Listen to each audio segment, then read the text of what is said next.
हरि ओम। श्री गणेशाय नमः। श्री सरस्वत्यै नमः। श्रीमते रामानुजाय नमः। नारायणं नमस्कृत्य नरं चैव नरोत्तमं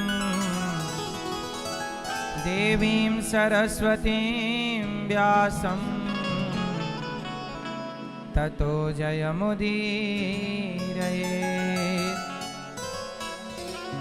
लक्ष्मीनाथ समारंभां नाथयामुनिमध्यमाम्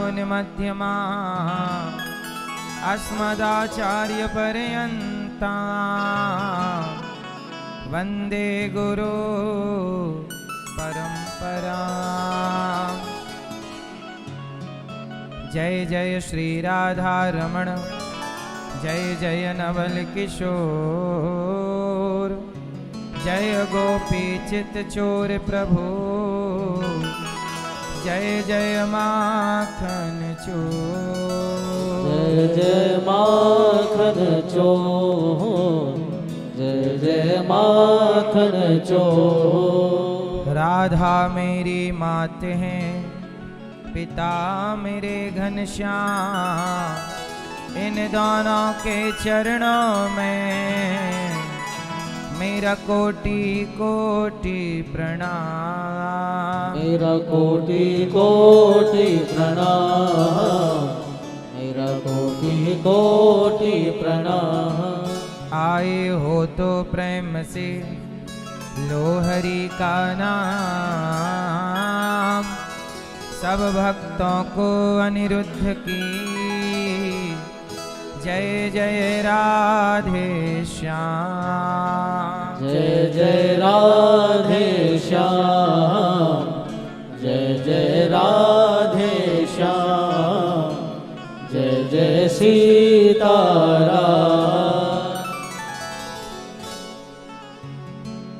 ब्रज गलियों में झूम झूम के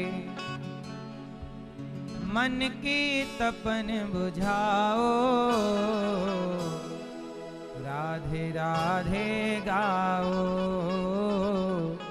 राधे राधे गाओ। बोलो राधे राधे राधे, बोलो राधे राधे राधे, बोलो राधे राधे। दोनों हाथ उठाइए, तालियों की सेवा। जय हो।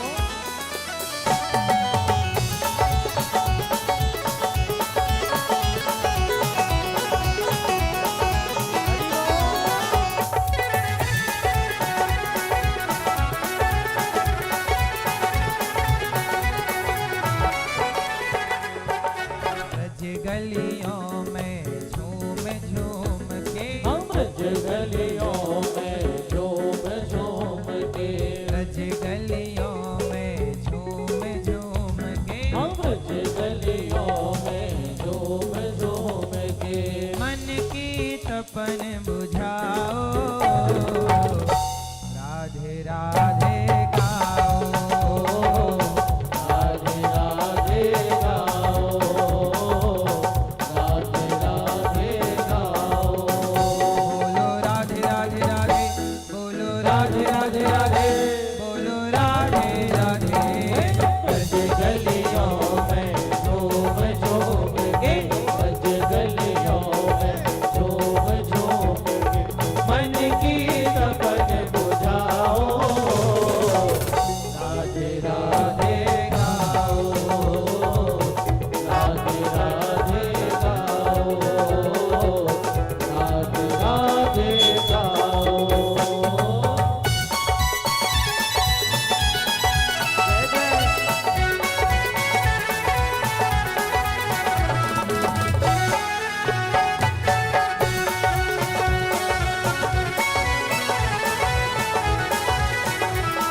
करेंगे बिहारी।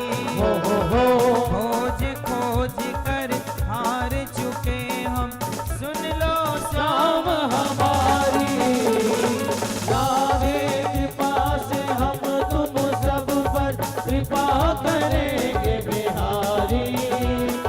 खोज खोज कर हार सके हम, सुध लो शाम हमारी। रो रो करके मधुप श्याम रो रो करके मधुप श्याम का मन की व्यथा सुनाओ। राधे राधे गाओ, राधे राधे गाओ, राधे राधे गाओ। बोलो राधे राधे राधे, बोलो राधे राधे राधे बोलो राधे राधे। गलियों में झूम झूम के, गलियों में झूम झूम के। मन की तपन बुझाओ। राधे राधे गाओ, राधे राधे गाओ, राधे राधे गाओ, राधे राधे गाओ। बोलो राधे राधे राधे, बोलो राधे राधे राधे, बोलो राधे राधे। रज गलियों में झूम झूम के, रज गलियों में झूम झूम के, मन की तपन बुझाओ। राधे राधे गाओ, राधे राधे गाओ, राधे राधे गाओ, राधे राधे गाओ, राधे राधे गाओ। बोलो राधे राधे राधे, बोलो राधे राधे राधे, बोलो राधे राधे। बोले भक्त वत्सल भगवान की जय, वृंदावन धाम की जय जय श्री राम। राधे श्याम। परम मंगलमय परात्पर अखिलेश्वर अखिल ब्रह्मांड नायक परात्पर परब्रह्म भगवान श्री कृष्ण की वांगमय प्रतिमूर्ति श्रीमद् भागवत महापुराण।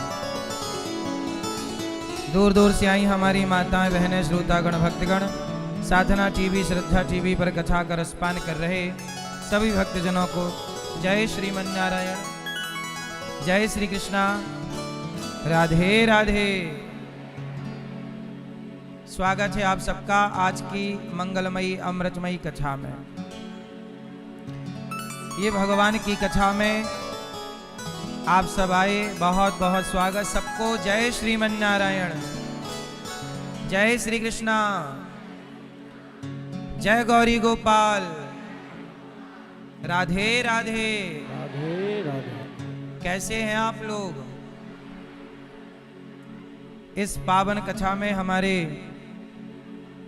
परम पूज्य स्वामी श्री जगत गुरु विष्णु स्वामी संप्रदाय आचार्य जी, श्री संतोषाचार्य सतुआ बाबा जी के पावन सानिध्य में ये सुंदर सी कथा का क्रम, कथा का आयोजन हो रहा है। एक बार तालियां बजा के सतुआ बाबा का सम्मान करें और उनके श्री चरणों में बारंबार प्रणाम करें। कथा की इस गंगा में यदि सतुआ बाबा इस तरह की व्यवस्था ना करते तो ये कथा संभव नहीं थी। इसका मतलब ये हुआ कि आप यहाँ बैठ के कथा सुन करके जितना भी पुण्य कमाओगे उसका कुछ परसेंट सतुआ बाबा को मिलेगा, क्योंकि उन्होंने ये कार्य किया है। हमें और आपको जोड़ने का प्रयास पूज्य सतुआ बाबा जी ने किया है। संत तो सुई की तरह होते हैं, सुई दो को जोड़ के एक कर देती है। ऐसे संत भी कैसे होते हैं? सुई की तरह। सुई भी जोड़ती है और संत भी जोड़ते हैं। जैसे हमें आपसे, आपको हमसे और हम सबको संगम से जोड़ दिया, हम सबको जोड़ने का काम पूज्य सतुआ बाबा जी ने किया है। सुई का काम करते हैं, सुई जोड़ती है। ऐसे श्री सतुआ बाबा जी हम सबको जोड़ रहे हैं। सनातन की ये पावन गंगा में इतनी बड़ी व्यवस्था हमारे पूज्य महाराज जी ने की। इनके लिए साधुवाद तालियां बजा के पुनः सतुआ बाबा का श्री संतोषाचार्य सतुआ बाबा जी का पूज्य महाराज जी का स्वागत। आपके श्री चरणों में बारंबार महाराज जी दंडवत प्रणाम नमन। आप जैसे महापुरुष इस धरती पर हैं तो सत्संग है और ये कथा की धारा है। एक संगम यहाँ है, वहां भी संगम है, यहाँ भी संगम है। यहाँ भी संतों का, भगवान की कथा का और भक्तों का संगम है। ये भी तो त्रिवेणी है। तो संगम में ये दूसरा संगम है कथा का। इस तरह से कथा का रसपान हमारे आप सभी प्रेमी भक्त कर रहे हैं। और श्री गौतम कुमार मिश्र जी वकील साहब, श्रीमती रेणु मिश्रा जी प्रयागराज से आप कथा का रसपान कर रहे हैं। श्री बड़े लाल उपाध्याय जी और श्रीमती उर्मिला उपाध्याय जी सीतापुर दुर्वास आश्रम प्रयागराज से आप कथा का रसपान आप भी कर रहे हैं।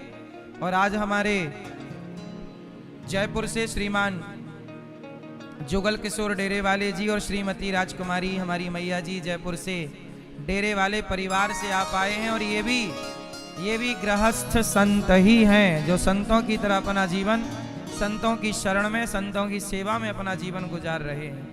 हमारी मैया जी ने भी कथा का आयोजन कराया था जयपुर में।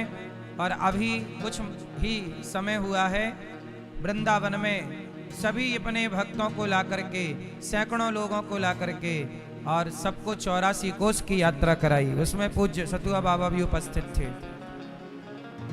सबको निःशुल्क उन्होंने यात्रा कराई। तो कितना बड़ा पुण्य है। यदि आप इस योग्य हैं, आपके द्वारा कितने लोगों का ऑपरेशन कराते हैं आप निःशुल्क, कितने लोगों की सेवा आप कर रहे हैं। शांत रहो बेटा, चुप रहो, बैठ जाओ सब लोग, बैठो, वहीं बैठ जाओ जहां खड़े हो, सब बैठो, जहां हो वहीं बैठो। इस तरफ आ जाओ, इस तरफ बैठो, इस तरफ जगह है। सबको राधे राधे, बैठ जाओ सब। कथा सुनना है, मर्यादा का उल्लंघन नहीं करना, ठीक है। तो हमारे श्रीमती मैया, हमारी राजकुमारी मैया और श्रीमान जुगल किशोर डेरे वाले परिवार की ओर से हजारों लोगों को ऑपरेशन, दवाई, यात्राएं, ये निरंतर की सेवा है। भगवान इन्हें इस योग्य बनाए रखें और आपके द्वारा ये अच्छा कार्य भगवान सदा कराते रहें। जीवन की सार्थकता यही है। धन मिला है तो धन का उपयोग यही है कि उसे धर्म से जोड़ा जाए। कल हम लोगों ने सुना कि भगवान ने गोवर्धन उठाया। बोलिए गिरिराज धरण भगवान की। गोवर्धन, भगवान कृष्ण क्या करते हैं? भगवान कृष्ण गाय का वर्धन करते हैं। गाय का वर्धन मतलब गाय की सेवा, गाय का रक्षण। जहां गाय चरती है वहां उस गोवर्धन की पूजा करते हैं। याद रखिएगा, जिस भूमि पे गौ माता विचरण करती है उस भूमि का पूजन स्वयं भगवान करते हैं। ये भगवान की भगवत्ता है ना, ये भगवान की भगवत्ता। भगवान जैसा कौन? भगवान जैसे केवल भगवान। मैया गौचर भूमि जहां गाय चरती है उस भूमि को प्रणाम करते हैं। इसलिए उस भूमि को आप भी प्रणाम करिए जिस भूमि पे गाय के चरण हो, गौ माता की सेवा हो। गौचर भूमि होती है। आज समाज में गौचर भूमि समाप्त हो गई। अगल बगल के किसानों ने, अगल बगल के लोगों ने खोद खोद के सरकारी दस्तावेजों में आज भी गौचर भूमि है, लेकिन लोगों ने कब्जा कर लिया और गाय के लिए अब जगह बची नहीं तो गाय सड़कों में खड़ी होने लग गई। और सड़कों में खड़ी होने लग गई तो ट्रक वाला धक्का मार के चला जाता है। कसाई उठा के ले जाता है। होना क्या चाहिए कि जो सरकारी रिकॉर्डों में, भारत के हर गांव में, सरकारी दस्तावेजों में, सरकारी रिकॉर्डों में गौचर भूमि मेंशन है, गौचर भूमि है। लेकिन आज गौचर भूमि सब कब्जा कर ली लोगों ने। यदि वो गौचर भूमि छूट जाए तो आज भी गाय सड़क पे ना खड़ी हो, अपनी भूमि पे जाकर के बैठा करे। गौचर भूमि, गाय को भी न्याय मिलना चाहिए। बोले गौ माता की, गौ हत्या बंद होनी चाहिए। कितने लोग चाहते हैं कि गौ हत्या बंद हो, गौ हत्या बंद हो, और गाय की जो भूमि है, गौचर भूमि सरकारी रिकॉर्डों में है, वह गाय को प्राप्त हो। और जिन लोगों ने कब्जा कर ली, अगल बगल के लोगों ने, उनसे छुड़ाई जाए और वो गाय को दी जाए। इससे गाय बच जाएगी। अब क्या सड़कों पे खड़ी मिल जाती है तो कसाई तुरंत भर के ले जाता है। खेतों में अंदर होए तो वहां तक जाना भी कठिन होए। ऐसा भगवान ने एक उंगली से गोवर्धन उठाया, और गोवर्धन उठा के क्या मैसेज दिया भगवान ने? भगवान ने गोवर्धन उठा के यह मैसेज दिया कि भक्तों के लिए पहाड़ भी उठाना पड़े तो मैं भक्तों के लिए पहाड़ उठाने को तैयार हूं। भक्त जहां एक पग धरे तहां धरूं मैं माथ, आगे आगे भक्त चले कबहू न छोड़ूं साथ। जहां भक्त एक पांव रख देता है, भक्त जहां एक पग धरे तहां धरूं मैं माथ। जहां भक्त पांव रखता है, भगवान वहां अपना माथा रख देते हैं। इतना प्रेम करते हैं भगवान अपने भक्तों से। अब भगवान एक सुंदर सी लीला करते हैं। सारे भगवान ने देखो गिरिराज जी को स्थापित किया। इसके बाद भगवान ने बड़े प्रेम से नंद बाबा को वरुण देवता ले गए। भगवान वरुण लोक से नंद बाबा को लेकर के आए, और अब भगवान सारे ब्रजवासियों को बैकुंठ का दर्शन कराते हैं। और अब प्रारंभ होती है रास लीला। भगवान की एक दिव्य लीला का नाम है रास लीला। क्या है ये रास लीला, क्या है ये दिव्य लीला? जरा ध्यान से सुनिएगा। बोलो राधे राधे। मैया भैया थोड़ा शांत रहो। आप लोग जो खड़े हैं शांत रहेंगे तो अच्छा रहेगा, शोर ना कीजिए। कथा सुनने आए हैं कि शोर करने? तो सुनो बेटा शांति से, जहां हो शांत रहो, शोर ना कीजिए, चुप रहो, सुनो। मैया आप भी चुप रहिए।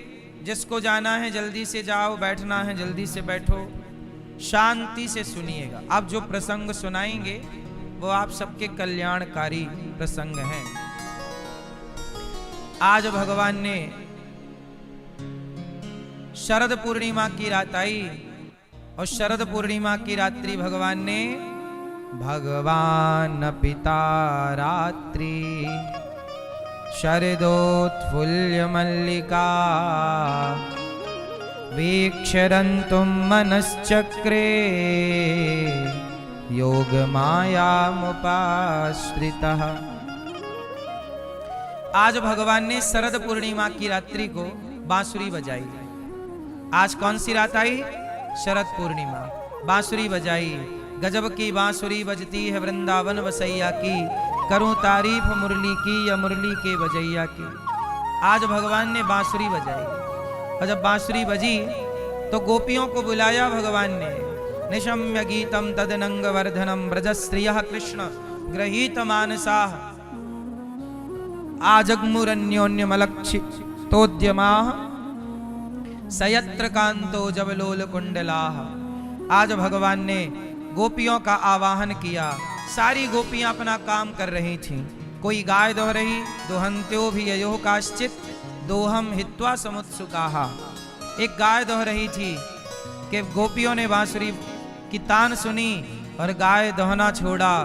दूध दोहना छोड़ा, पोंछा लगाना छोड़ा, बच्चे को दूध पिलाना छोड़ा, गोपियां सारा काम धाम छोड़ती हैं और दौड़ती हैं श्री कृष्ण की ओर, क्योंकि आज भगवान बुला रहे हैं। अच्छा एक बात बताओ मैया,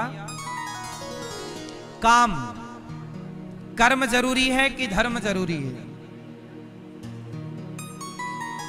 काम, कर्म और धर्म क्या जरूरी है, कर्म की धर्म? मैया, ओ पीली मैया, बैठ जाओ मेरी माँ। क्या जरूरी है मेरी माँ? कर्म की धर्म? क्या जरूरी है? कर्म। क्या जरूरी है बेटा? कर्म बड़ा कि धर्म बड़ा? कर्म कितने लोग बड़ा मानते हैं कि कर्म ही बड़ा है? जितने लोग कर्म को बड़ा मानते हैं वो हाथ उठाएं। कर्म कितने लोग बड़ा मानते हैं? कर्म, कर्म बड़ा कि धर्म बड़ा? कर्म, कर्म करते रहो। क्यों? धर्म बड़ा, इसे कितना बड़ा मानते हैं? कितने लोग धर्म को बड़ा? सुनो, अब दोनों में 2 मिनट में आपको समझाऊंगा कि क्या बड़ा, कर्म बड़ा कि धर्म बड़ा। सुनो, रावण ने सीता मां को चुराया, बोलो हाँ। चुराना, जाना, प्लानिंग करना, ये रावण का कर्म ही तो था। जो भी आप क्रिया करते हो वो कर्म होता है। तो क्या रावण का सीता मां को चुराना जो कर्म था, क्या ये बड़ा था, श्रेष्ठ था? आप कह रहे हैं कर्म बड़ा, तो फिर रावण का सीता मां को चुराने का कर्म भी बड़ा होना चाहिए आपके हिसाब से?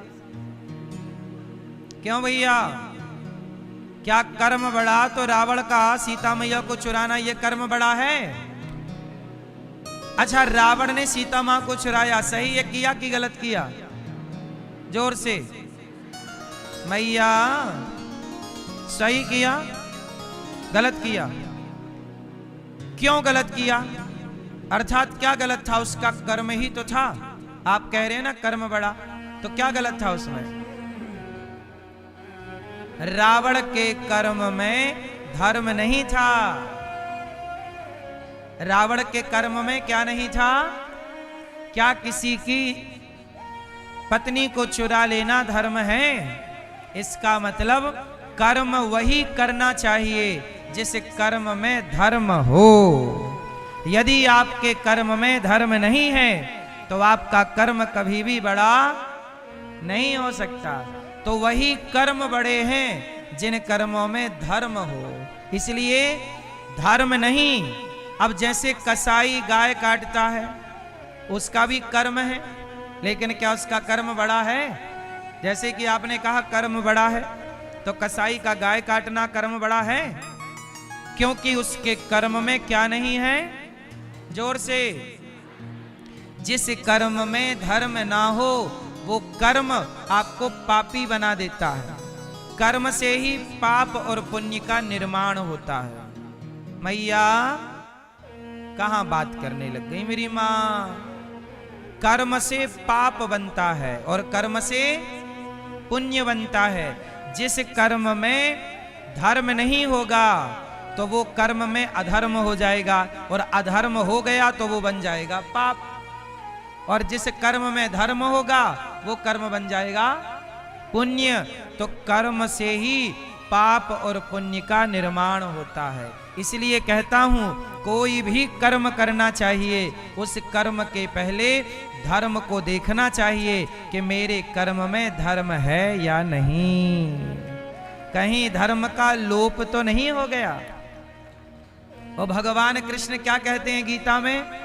जब जब होय धर्म की हानि, यदा यदा ही धर्मस्य ग्लानिर्भवति भारत, अभ्युत्थानम धर्मस्य तदात्मानं सृजाम्यहम्। हे अर्जुन, जब जब होय धर्म की हानि, बाढ़हि असुर अधम अभिमानी, जब जब धर्म की हानि होती है तब तब भगवान अवतार लेते हैं। ये धर्म की हानि क्या है? धर्म की हानि किसे कहते हैं? आपके कर्मों से धर्म का लोप हो जाना ही धर्म की, जोर से क्या है, धर्म की हानि। अच्छा बताओ, धर्म कहां कहां धर्म होता है? बोलो मेरी मां।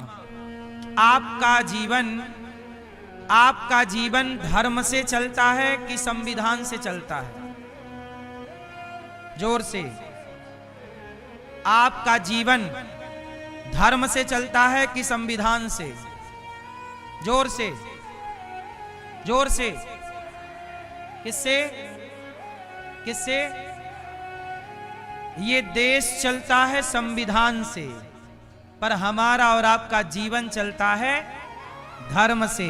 भारत देश का संविधान है, वो संविधान से देश चलेगा, पर ये पूरी पृथ्वी, पूरी धरती जैसे यहाँ का संविधान है, ऐसे ईश्वर के संविधान का नाम धर्म है। ये धर्म क्या है? ईश्वर का, ईश्वर का। जब कोई धर्म तोड़ता है तो वो ईश्वर का संविधान तोड़ता है।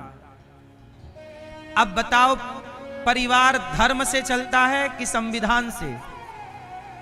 आप अपनी बहन को देखते हो तो संविधान से देखते हो कि धर्म से? आप अपने मां को देखते हो तो संविधान की दृष्टि से देखते हो कि धर्म की दृष्टि से? अच्छा एक बात बताओ, स्त्री एक ही होती है कि अनेक होती हैं? स्त्री तो एक है, ये भी स्त्री, ये भी स्त्री, लेकिन स्त्रियों के भी 4 भाग हैं। स्त्रियों के कितने भाग हैं?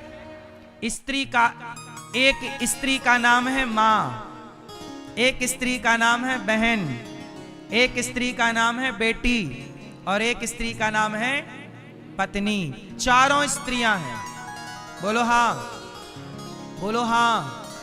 संविधान कहता है 4 स्त्रियां हैं। संविधान कहता है 4 स्त्रियों को एक नजर से देखिए, लेकिन धर्म कहता है कि नहीं, 4 को आप एक नजर से नहीं देख सकते। 4 को देखने की नजर अलग अलग होगी। जिस नजर से आप अपनी पत्नी को देखते हैं, उस नजर से आप अपनी मां को नहीं देख सकते, जबकि दोनों स्त्रियां हैं। मां को देखने का नजरिया अलग होगा और पत्नी को देखने का नजरिया, बोलो हां। तो अब बताओ, देखने में भी धर्म है या नहीं? मां, आवाज आ रही है कि नहीं? बैठ जाओ बेटा, सब लोग सुनो, बैठ जाओ, बैठो, अभी ले लेंगे, प्रश्नोत्तरी में लेंगे, बैठो। ये बताओ, जिस नजरिए से आप अपने पति को देखती हो मां, क्या उसी नजर से पिता को देखती हो? बोलो। नजरें एक हैं कि अलग अलग हैं? इसका मतलब है ये देश चलेगा संविधान से, पर ये धरती चलेगी ईश्वर के संविधान से। ये ईश्वर का संविधान है। ईश्वर के संविधान का नाम क्या है? जोर से। इसलिए आंखों में भी धर्म होना चाहिए। जिनकी आंखों का धर्म मर जाता है, वो तनिक तनिक सी बहन बेटियों को भी अधर्म से देखने लग जाते हैं। छोटी छोटी बहन बेटियों को, आंखों के धर्म को ना मरने दीजिएगा। आंखों में धर्म होता है, बोलो हाँ। राम की आंखों में धर्म था, इसलिए जब सूर्पनखा आई, कहती है ब्याह कर लो, तो राम जी की आंखों में धर्म था। नजरें झुका कर बोले कि आप तो हमारी माँ हो, बहन हो, हमारी पत्नी सीता है, और सीता पत्नी होते हुए हम किसी भी नारी को गलत नजर से नहीं देख सकते। देवी, ये हमारी आंखों का धर्म है। राम की आंखों में क्या है? जोर से। और रावण की आंखों में धर्म है? धर्म आंखों में चाहिए और धर्म कान में भी चाहिए। क्या निंदा चुगली सुनना धर्म है? कथा सुनना धर्म है? हाँ, कथा सुनो, निंदा ना सुनो। इसलिए कानों में भी धर्म चाहिए। बोलो हाँ। कानों में क्या चाहिए? और सुनो, वाणी में भी धर्म चाहिए। क्या गाली देना धर्म है? क्या कथा सुनाना धर्म है? हाँ। झूठ बोलना धर्म है? क्या सच बोलना धर्म है? हाँ। तो वाणी में भी धर्म हो, क्या धर्म है और क्या? मेरी वाणी से वही निकलना चाहिए जो धर्म है। मेरी वाणी से वही निकलना चाहिए जो आपका दिल दुखा देना, ये मेरा धर्म। इसलिए धर्म कहां कहां होना चाहिए। आजकल लोग कहते हैं भारत तो धर्म निरपेक्ष है। आजकल धर्म के नाम से सब लोग भाग रहे हैं, कह रहे हैं भारत धर्म निरपेक्ष है। बताइए भारत धर्म सापेक्ष है कि निरपेक्ष है? चलो बताओ, धर्म निरपेक्ष किसे कहते हैं? उत्तर दो। संविधान में एक लाइन जोड़ दी, कह दिया भारत धर्म निरपेक्ष है। साहब, धर्म निरपेक्ष उसे कहते हैं जहां धर्म ना हो। ना होने का नाम निरपेक्ष है और होने का नाम सापेक्ष है। उल्टा और सीधा। दिन का उल्टा बोलो, दिन का उल्टा, हानि का उल्टा, सापेक्ष का उल्टा निरपेक्ष। सापेक्ष मतलब होना और निरपेक्ष मतलब ना होना। तो धर्म सापेक्ष। अच्छा बताओ, राम धर्म निरपेक्ष है कि धर्म सापेक्ष है? राम धर्म निरपेक्ष है कि सापेक्ष है? राम के जीवन में धर्म है। रामो विग्रहवान धर्मः, राम धर्म का स्वरूप है। अरे राम धर्म सापेक्ष है, रावण धर्म निरपेक्ष है।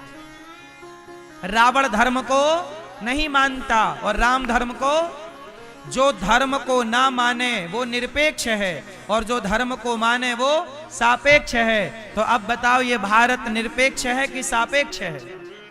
सापेक्ष है, लेकिन इसे नेताओं ने निरपेक्ष बना दिया है। धर्म निरपेक्ष बोलते हैं, ये देश धर्म निरपेक्ष है। और धर्म निरपेक्ष की व्याख्या क्या करते हैं? बोले सारे धर्मों का हम सम्मान करते हैं। अरे सम्मान करने के लिए शब्द अलग आएगा। निरपेक्ष का मतलब सम्मान करना नहीं है, निरपेक्ष का मतलब ना होना है। एक अर्थ को, एक शब्द के अर्थ को नेता लोग नहीं समझते, सोचो। और देश को कहां ले जा रहे हैं भगवान जाने। अब बताइए, हम सनातनियों की आंख में धर्म है क्या देखें, कान में धर्म है क्या सुने, वाणी में धर्म है क्या बोले। हमारा तो जीवन पग पग में धर्म है। अरे हमारे पांव में धर्म है। कहां धर्म है बताओ? शराब की दुकान पे चल कर के जाना धर्म है कि अधर्म है? और प्रयागराज चल कर के आना धर्म है कि अधर्म है? प्रयागराज आना चल करके धर्म है और वैश्या के पास जाना, शराब के पास जाना, तो चलना भी उसी तरफ है जिस ओर धर्म है। इसलिए हमारे तो पांव में भी धर्म है। हमारे पांव भी उसी ओर चलते हैं जिस ओर धर्म है। इसलिए कहता हूं आप सब माताओं, बहनों और मेरे नौजवान दोस्तों, भाइयों से, उसी ओर चलना दोस्तों जिस ओर धर्म हो। उस ओर कदापि ना चलना जिस ओर अधर्म हो। दुर्योधन उस ओर चल पड़ा जिस ओर अधर्म था, और अर्जुन उस ओर चल पड़े जिस ओर धर्म है। और धर्म जिस ओर होगा, श्री कृष्ण भी उस ओर खड़े हो जाएंगे। जिस ओर धर्म होगा, राम भी उस ओर खड़े हो जाएंगे। भगवान हमेशा किसका साथ देते हैं? धर्म का कि अधर्म का? ओ मोबाइल वाले भैया, आप वीडियो जरूर बनाना, पर जो बात हम आपको सुना रहे हैं ना, वो आपकी वीडियो से महंगी है। इसलिए प्यारे सुन लो। सत्संग जरूर करना चाहिए मेरे दोस्त, वीडियो तो फिर बनाना ही है। ज्ञान मिल रहा है फ्री में तो ले लो। जो व्यक्ति अपने समय को बिगाड़ता है ना मेरे भाई, फिर समय से बिगाड़ देता है। इसलिए संत का क्षण और अन्य का कण कभी बर्बाद नहीं करना चाहिए। आप आए हो प्रयागराज, कथा मिल रही है, कथा में इतनी ज्ञान की बात मिल रही है, धर्म का पाठ पढ़ाया जा रहा है, थोड़ा पढ़ लो, काम आएगा। हमारी बातों से आपका कभी नुकसान नहीं होगा, होगा तो फायदा ही होगा। इसलिए मेरी माँ, भैया, खड़े हो बैठे हो, अच्छी बात है, सुनो चित्त लगा के।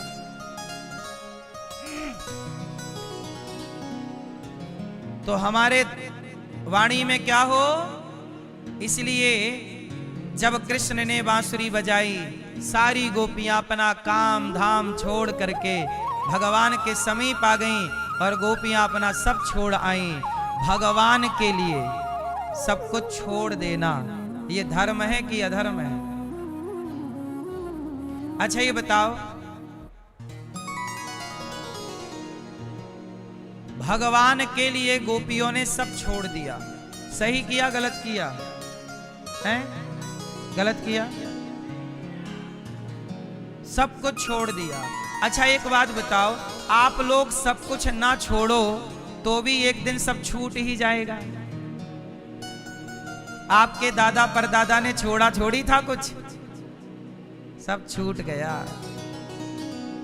बोलो हाँ, सब छूट ही जाएगा।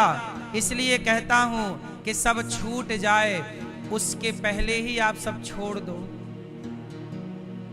आम का पेड़, आम का फल, जब आम कच्चा रहता है ना, पेड़ को पकड़ के रखता है, और वही आम पक जाए तो पेड़ को छोड़ देता है। जिस दिन आपकी भक्ति पक जाएगी, आपका जप तप पक जाएगा, प्रेम पक जाएगा, उस दिन जगत को छोड़ना नहीं पड़ता, अपने आप छूट जाता है। संसार छोड़ना नहीं है, पकाना है अपने को। पक गया तो, यदि आपसे संसार नहीं छूटा, परिवार नहीं छूटा, इसका मतलब आप अभी कच्चे हैं। वो कच्चे आम की चटनी बनती है, कच्चे ही मर जाओगे तो चटनी बनेगी, यमराज बनाएंगे तुम्हारी चटनी। इसलिए मरने से पहले पक जाना। दादाजी, जैसे आपकी दाढ़ी पक गई, बाल पक गए, ऐसे अपने मन को भी पका लो, भगवान में लगा लो, वरना चटनी बनेगी, याद रखना। कच्चे आम की क्या बनती है? चटनी। और पके हुए आम का स्वाद कैसा होता है? मीठा। आप भी मीठे हो जाएंगे यदि पक जाएंगे तो, वरना। सारी गोपियां सब छोड़कर भगवान के पास आई। भगवान ने सबका स्वागत किया। स्वागतम वो महाभागा। अच्छा मैं आप लोगों से एक बात कहूं, आपके प्रयागराज में, आप में से कितने लोग प्रयागराज के हैं, आसपास के हैं? सुनो, प्रयागराज वाले ध्यान से सुनेंगे। मैया, ओ मेरी प्यारी मां, सुन लो मेरी मां। आप लोग ये बताओ, केवल प्रयागराज के लोग नहीं, पूरे भारत के लोग ध्यान से मेरी बात सुनेंगे, आपके काम आएगी, आपके बच्चों के तो बहुत काम आएगी। और जितने मेरे छोटे नौजवान बच्चे बैठे हैं, नौजवान दोस्त भाई बैठे हैं, आपके काम की बात है। सुनो, आप लोग बताओ, आप लोग किस स्कूल में पढ़ते हैं? आपके बच्चे किन स्कूलों में पढ़ रहे हैं? आज हमारे सनातन का दुर्भाग्य देखिएगा कि आज प्रयागराज के बच्चे, भारत के बच्चे कॉन्वेंट स्कूलों में पढ़ने के लिए मजबूर हैं। हाँ या ना? कल मेरे पास यहीं प्रयागराज का एक लड़का आया, कॉन्वेंट स्कूल में पढ़ने वाला। कल की बात है, कल वो आया, इसलिए मैं आपको आज ये बात बता रहा हूं। कल मेरे पास एक लड़का आया, बोला महाराज जी हम भगवान को नहीं मानते। उनके माँ बाप आए और कहा कि महाराज जी ये नास्तिक हो गया है। मैंने कहा क्यों? बोले कॉन्वेंट स्कूलों में जाता है। तो मैंने उस लड़के से कहा कि भाई तुम स्कूलों में जाते हो तो स्कूल के लोग क्या बोलते हैं? तो उस लड़के ने बताया कि हमारे स्कूल में बताते हैं कि तुम भारत के लोग पूजा पाठ ज्यादा करते हो, भगवान को ज्यादा मानते हो, इसलिए भारत तरक्की नहीं कर पा रहा है। अब सोचिए तुम्हारा बच्चा स्कूल जा रहा है पढ़ने, कॉन्वेंट स्कूलों में, आपको लगता है कि हमारा बेटा पढ़ने गया है, जबकि कॉन्वेंट स्कूलों में आपके बच्चों को पढ़ाया कम जाता है, सनातन के खिलाफ भड़काया ज्यादा जाता है। और सबसे बड़ी विडंबना में एक बात यहां पे कह दूं कि मेरे सनातनियों, कॉन्वेंट स्कूलों पे अपने बच्चों को क्यों पढ़ाते हो? आप में से यदि कोई पैसे वाला है, धनवान हो, तो आप एक अच्छा स्कूल बनाइएगा सीबीएसई बोर्ड का, जहां शिक्षा भी दीजिएगा और संस्कार भी दीजिएगा। अब हिंदुओं के पास स्कूल है ही नहीं। पूरे भारत की शिक्षा पर कब्जा किसका है? पूरे भारत में कॉन्वेंट स्कूल हैं, और कॉन्वेंट स्कूल किनके हैं? ईसाइयों के, और ईसाई मिशनरी है ये। अच्छा एक बात बताओ, कॉन्वेंट का मतलब, कॉन्वेंट स्कूल का मतलब क्या होता है?